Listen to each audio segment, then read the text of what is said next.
Welcome to my YouTube channel. Hi dear, how are you? I hope you are well. Or you are well. You are well or you are well. Very nice.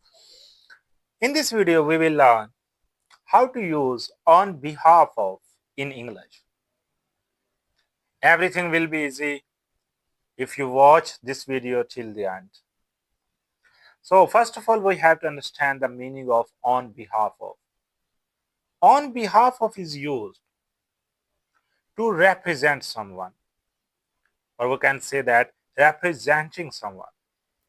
Let's look at a quick example so that we can understand this phrase or this concept very clearly and more effectively. So please look at me and try to understand. Everything will be easy for you and for me because we all want to speak English, but we don't know how to speak English. You can speak English, but how? In this video, you can look at me or you can understand every word, every sentence, and I'm speaking English without any hesitation. So, let's look at the meaning of on behalf of.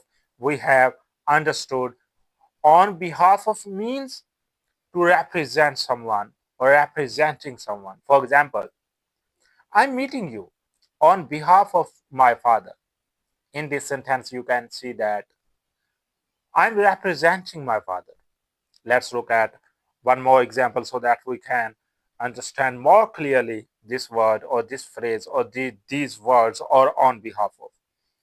I want to say something on behalf of my team. I want to say something on behalf of my team. In this way, in this sentence, you can say that I'm representing my team. And the last example is I'm giving you this gift on behalf of my brother. I'm giving you this gift on behalf of my brother. In this sentence, you can see that I'm representing my brother. I hope you understood this thing. We will meet again or we will see in the next video. Everything on English is in English or will be in English, and all these things are easy. Okay, bye.